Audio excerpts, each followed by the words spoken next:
500 ఏళ్ల తర్వాత వచ్చే దీపావళి మహాయుగం. 5 రాసుల వారికి కనకవర్షం. 500 ఏళ్ల తర్వాత ఈ దీపావళికి ఒక అద్భుతమైన మహాయుగం రాబోతోంది. ఈ మహాయుగం వలన 5 రాసుల వారికి ఇంట్లో కనకవర్షం కురవబోతోంది. జ్యోతిష్య శాస్త్రం ప్రకారం గ్రహాల కదలికలు, వాటి కలయికలు మన జీవితాలపై తీవ్రమైన ప్రభావాన్ని చూపుతాయి. ప్రతి పండుగకు కొన్ని ప్రత్యేక గ్రహస్థితులు ఉంటాయి. కానీ కొన్ని వందల సంవత్సరాలకు ఒకసారి మాత్రమే ఏర్పడే అరుదైన గ్రహ సంయోగాలు కొన్ని పండుగలను అత్యంత శక్తివంతమైన రోజులుగా మారుస్తాయి. అలాంటి ఒక అపూర్వమైన అద్భుతమైన మహాయుగమే ఈ సంవత్సరం దీపావళి రోజున సంభవించబోతోంది. దాదాపు 500 సంవత్సరాల తర్వాత ఏర్పడుతున్న ఈ యోగం చరిత్రలో చాలా అరుదుగా జరిగే సంఘటనగా పరిగణించబడుతుంది. ఈ మహాసంయోగం దీపావళి పర్వదినం నుండి కొన్ని రాసుల వారి జీవితాలను పూర్తిగా మార్చబోతోంది. ఎన్నో ఏళ్లుగా పడుతున్న కష్టాలు, ఆర్థిక ఇబ్బందులు, అప్పుల బాధలు ఆల్ తొలగిపోయి ఈ రాసుల వారి దశ తిరగబోతుంది. లక్ష్మీదేవి కటాక్షం, కుబేరుని అనుగ్రహం ఒకేసారి లభించడంతో ఈ రాసుల వారు అపర కుబేరులుగా మారడం ఖాయం. ఆకాశంలో గ్రహాలు తమ స్థానాలను మార్చుకుంటూ శుభయోగాలను ఏర్పరుస్తున్న ఈ సమయంలో కేవలం 5 రాసుల వారికి మాత్రమే ఊహించని అదృష్టం రాబోతోంది. ఈ దీపావళి రోజు వెలిగించే దీపాలు కేవలం వారి ఇళ్లలో చీకట్లను ప్రదోలడమే కాదు, వారి జీవితాల్లోని దరిద్రాన్ని, కష్టాలను కూడా శాశ్వతంగా దూరం చేయబోతున్నాయి. ఈ అరుదైన మహాయుగం గురు, శని, శుక్ర, రాహు వంటి శక్తివంతమైన గ్రహాల కలయిక వల్ల ఏర్పడుతోంది. ఈ గ్రహాలు ఒక ప్రత్యేక కోణంలోకి రావడం వలన భూమిపై ప్రసరించే కాస్మిక్ శక్తిలో పెను మార్పులు సంభవిస్తాయి. ఈ శక్తివంతమైన తరంగాలు ఈ 5 రాసుల వారికి అనుకూలంగా మారి వారి జీవితంలో కనకవర్షం కురిపించబోతున్నాయి. ఇప్పటివరకు ఎంత శ్రమ చేసినా ఫలితం రాలేదని, ఎంత సంపాదించినా డబ్బు నిలవడం లేదని బాధపడిన వారందరికీ ఈ దీపావళి ఒక సమాధానం చెప్పబోతోంది. ఇక నుండి వారి ప్రతి అడుగు విజయానికి దారితీస్తుంది. వారు పట్టిందల్లా బంగారం అవుతుంది. ఈ మార్పు కేవలం డబ్బు రూపంలోనే కాదు, సమాజంలో గౌరవం, కుటుంబంలో సంతోషం, మానసిక ప్రశాంతత రూపంలో కూడా కనిపిస్తుంది. కాబట్టి ఈ 5 రాసుల వారు ఈ అద్భుతమైన సమయాన్ని సద్వినియోగం చేసుకోవడానికి సిద్ధంగా ఉండాలి.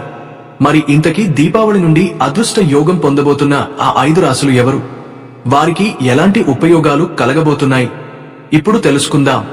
ఫ్రెండ్స్, ముందుగా కామెంట్ బాక్స్ లో శ్రీమాత్రే నమః అని టైప్ చేయండి. అలాగే వీడియోకి ఒక లైక్ కొట్టి మాకు సపోర్ట్ చేయండి.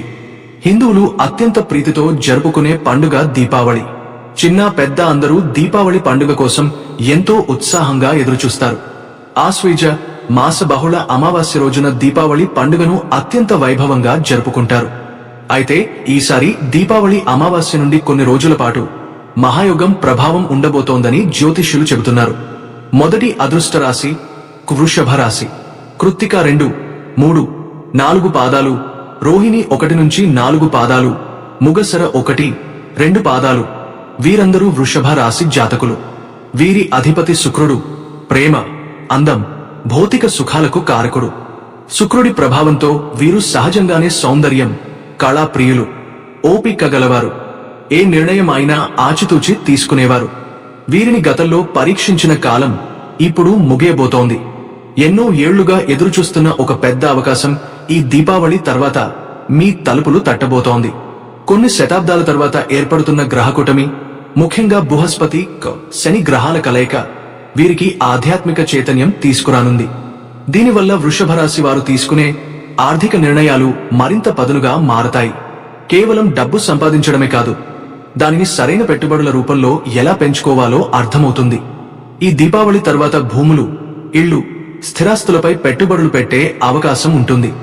ఊహించని మార్గాల నుండి ధనం రావచ్చు. పూర్వీకుల ఆస్తి, లాటరీలు లేదా ఆకస్మిక లాభాలు పొందే అవకాశం ఉంది. వీరికి ప్రారంభమయ్యే కొత్త వ్యాపారాలు అనుకూలంగా విజయవంతం అవుతాయి. ఆర్థిక స్థిరత్వం బలపడుతుంది. వీరి మాటకు విలువ పెరుగుతుంది. కుటుంబంలో వీరి నిర్ణయాలకు అందరూ కట్టుబడి ఉంటారు. ఈ దీపావళి నుండి వీరి జీవితంలో ఒక స్వర్ణయుగం ప్రారంభం అవుతుంది. ఇంట్లో లక్ష్మీదేవి స్థిర నివాసం ఏర్పరచుకోవడం ఖాయం. ఈ అదృష్టాన్ని మరింత పెంచుకోవడానికి వృషభ రాశివారు దీపావళి రోజున సాయంత్రం లక్ష్మీ పూజ సమయంలో అమ్మవారికి పాలతో చేసిన పాయసం లేదా తెల్లని బర్ఫీ నైవేద్యంగా సమర్పించాలి. శుక్రుడి అనుగ్రహం కోసం జాజపూలు లేదా తెల్లని సువాసన గల పువ్వులు ఉపయోగించాలి. పూజ తర్వాత ఒక కొత్త మట్టి ప్రమదలో ఆవు నెయ్యి పోసి ఇంటి ఈశాన్య మూలలో దీపం వెలిగించి శ్రీ సూక్తం పఠించాలి. దీని వలన ఐశ్వర్యం రెట్టింపు అవుతుంది. వృషభ రాశి వారికి జాగ్రత్తలు. ఈ యోగం వల్ల డబ్బు ప్రవాహం పెరుగుతుందనేది నిజం.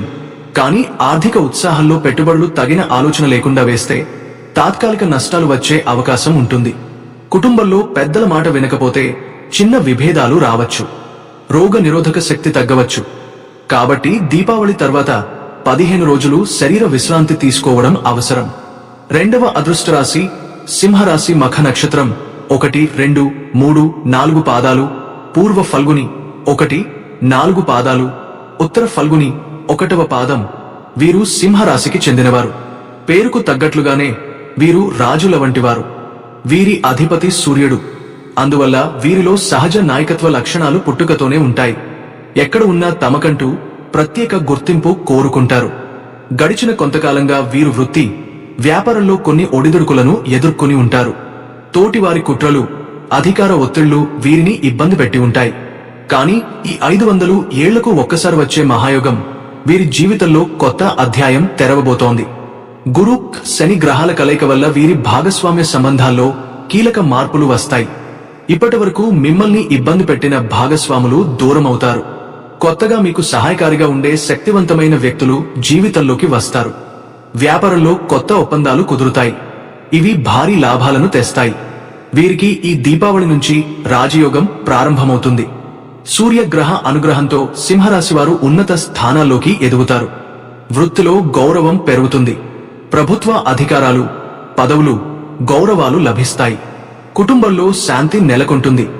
ఆగస్టు సెప్టెంబర్ 2025లో మీ రాశిలో ఏర్పడిన బుధకేతు కలయిక మిమ్మల్ని కొంత గందరగోళానికి గురిచేసింది. అయితే ఆ అనుభవమే మీలో ఒక లోతైన ఆత్మ పరిశీలనకు దారితీసింది. ఆ అనుభవాల ద్వారా మీరు ఇప్పుడు మరింత పరిణితి చెందిన వ్యక్తిగా మారారు. ఈ దీపావళి నుండి మీ ఆత్మవిశ్వాసం రెట్టింపు అవుతుంది. మీ మాట తీరుతో, మీ తేజస్సుతో ఇతరులను ఇట్టే ఆకట్టుకుంటారు. రాజకీయాల్లో లేదా ఉన్నత పదవుల్లో ఉన్నవారికి ఇది అత్యంత యోగవంతమైన సమయం. పదోన్నతులు, కీర్తి, ప్రతిష్ట ఇవన్నీ మీను వెతుక్కుంటూ వస్తాయి. ధనం వర్షంలో కురుస్తుంది. మీరు కేవలం డబ్బు సంపాదించడమే కాదు, పేరు ప్రఖ్యాతలు కూడా పొందుతారు. సమాజంలో ఒక ఉన్నతమైన స్థానం పొందుతారు. సింహరాశివారు ఈ యోగాన్ని సంపూర్ణంగా పొందాలంటే దీపావళి రోజున సూర్యోదయానికి ముందే స్నానం చేసి సూర్య భగవానునికి ఆర్థిక సమర్పణ చేయాలి. లక్ష్మీ పూజలో అమ్మవారిని ఎర్రని పువ్వులతో, ముఖ్యంగా మందార పూలతో అలంకరించాలి. దానిమ్మ పండ్లను నైవేద్యంగా పెట్టాలి. పూజ చేసేటప్పుడు ఎర్రటి వస్త్రంపై కూర్చోవడం శ్రేయస్కరం. పూజ పూర్తయ్యాక మీ ఇంటి ప్రధాన ద్వారం బయటవైపు 2 మట్టి ప్రమాదలలో నువ్వుల నూనెతో దీపాలు వెలిగించడం ద్వారా సకల దోషాలు తొలగిపోతాయి. రాజయోగం సిద్ధించి మీకు మరిన్ని మంచి ఫలితాలు కలుగుతాయి. సింహరాశి వారికి జాగ్రత్తలు. రాజయోగం ఉన్నప్పటికీ అహంకారాన్ని కట్టడి చేయాలి. మీ మాట తీరు దుఃఖంగా ఉండడం వలన స్నేహితులలో చిన్న అపార్థాలు రావచ్చు. రాజకీయాలు లేదా ఉద్యోగాల్లో ఉన్నవారు మాటల మీద జాగ్రత్త పాటించాలి. తప్పుడు అర్థాలు రావచ్చు. ఆరోగ్యపరంగా జీర్ణ సంబంధ సమస్యలు లేదా నిద్రలేమి కలగవచ్చు. మూడవ అదృష్ట రాశి తులారాశి. చిత్తా నక్షత్రం 3, 4 పాదాలు, స్వాతి నక్షత్రం 1, 2, 3, 4 పాదాలు, విశాఖ నక్షత్రం 1, 2, 3 పాదాలు. వీటిలో జన్మించిన వారు తులారాశి వారికి చెందుతారు. ఈ రాశికి అధిపతి శుక్రుడు. అందువల్ల వీరు అందం, విలాసం ఇష్టపడేవారు. వీరు ఎల్లప్పుడూ సమతుల్యతతో, న్యాయబద్ధంగా ఆలోచిస్తారు. గత కాలంలో శనిరాహువుల కలయిక వల్ల తులారాశివారు తీవ్రమైన పరీక్షలను ఎదుర్కొన్నారు. మానసిక ఒత్తిడి, అనారోగ్యం, కుటుంబ కలహాలు వంటివి వారిని బాగా నలిపాయి. కాని ఒక నియమం ప్రకారం శని భగవానుడు కష్టపెట్టిన తర్వాత అంతకు రెట్టింపు శుభఫలితాలు ఇస్తాడు. ఇప్పుడు ఆ సమయం ఆసన్నమైంది. 500 ఏళ్లకు ఒక్కసారి వచ్చే ఈ గ్రహకూటమి తులారాశివారికి అఖండ రాజయోగాన్ని ప్రసాదించబోతుంది. గురు, శని గ్రహాల ప్రభావం వల్ల వీరి గుహ, వాహన, ఆస్తి వ్యవహారాల్లో అద్భుతమైన మార్పులు సంభవిస్తాయి. కొత్త ఇల్లు కట్టుకోవడం, ఖరీదైన వాహనం కొనడం వంటి కలలు నెరవేరుతాయి. భూమి వివాదాలు ఉంటే అవి మీకు అనుకూలంగా పరిష్కారమవుతాయి. భాగస్వామ్య వ్యాపారాల్లో ఊహించిన లాభాలు వస్తాయి. జీవిత భాగస్వామి నుండి ధనలాభం లభిస్తుంది. కళ, ఫ్యాషన్, మీడియా రంగాల్లో ఉన్నవారికి ఇది సువర్ణకాలం. వారి ప్రతిభకు తగిన గుర్తింపు లభించి వారి పేరు దేశవ్యాప్తంగా మారుమోగుతుంది. దీపావళి తర్వాత వీరి జీవితం పూల పాన్పులాగా మారుతుంది. తులారాశివారు ఈ యోగాన్ని బలోపేతం చేసుకోవడానికి దీపావళి రోజున లక్ష్మీదేవికి తామర పూలతో పూజించాలి. అమ్మవారికి కొబ్బరికాయ, పటిక, బెల్లం కలిపి నైవేద్యంగా పెట్టడం అత్యంత శ్రేష్టం. ఇంటిని అందంగా అలంకరించి పూజ సమయంలో అష్టదళ పద్మం ముగ్గు వేసి దాని మధ్యలో శ్రీ యంత్రాన్ని ఉంచి పూజించడం వల్ల శుక్రుడి అనుగ్రహం, లక్ష్మి కటాక్షం ఒకేసారి లభిస్తాయి. పూజ అనంతరం 5 ముత్తైదువులకు పసుపు, కుంకుమ, గాజులు, పూలు వంటివి దానం ఇవ్వడం వల్ల అఖండ సౌభాగ్యం లభిస్తుంది. శుక్రుడు అధిపతి కావడంతో విలాస జీవనంలో అధిక ఖర్చులు జరిగే అవకాశం ఉంది. ఆర్థిక నియంత్రణ తప్పితే సేవింగ్స్ తగ్గిపోవచ్చు. కొంతమంది వారికి ప్రేమ సంబంధాలలో చిన్న విభేదాలు రావచ్చు.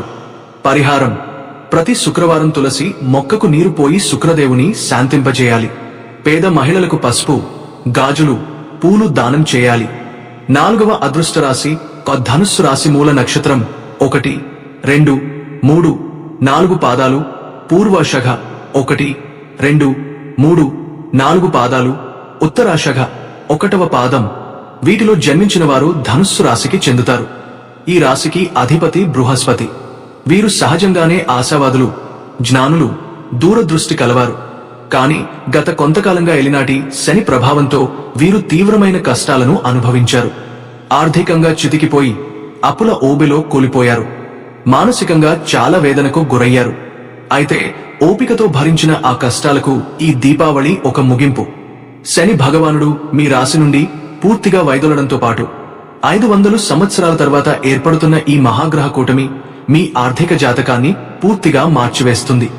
గురు శని కలయిక మీ ఆర్థిక వ్యవహారాలను పునర్వ్యవస్థీకరిస్తుంది. పాత అప్పులు తీరిపోతాయి. కొత్త ఆదాయ మార్గాలు దొరుకుతాయి. విదేశీ ప్రయాణాలు, విదేశీ వ్యాపారాల ద్వారా భారీగా ధనలాభం వస్తుంది. టెక్నాలజీ, విద్య రంగాల్లో ఉన్నవారికి అమూల్య విజయాలు లభిస్తాయి. ఈ దీపావళి నుండి మీ ఇంట్లో శుభకార్యాలు జరుగుతాయి. కుటుంబంతో సంతోషంగా ఉంటారు. మీ ఆలోచనల్లో సానుకూల మార్పు వస్తుంది. మీరు సంపాదించిన ధనాన్ని దాన ధర్మాలకు వినియోగిస్తారు. దీనివల్ల మీ పుణ్యఫలం పెరుగుతుంది. ధనుస్సు రాశి వారికి ఇది పునర్జన్మ లాంటిది. కష్టాల సముద్రాన్ని దాటి సంతోష తీరాన్ని చేరబోతున్నారు. ఈ మహాయుగాన్ని ఆహ్వానించడానికి దీపావళి రోజు విష్ణు సహస్రనామ పారాయణం చేయడం శ్రేయస్కరం. లక్ష్మీ నారాయణులను కలిపి పూజించాలి.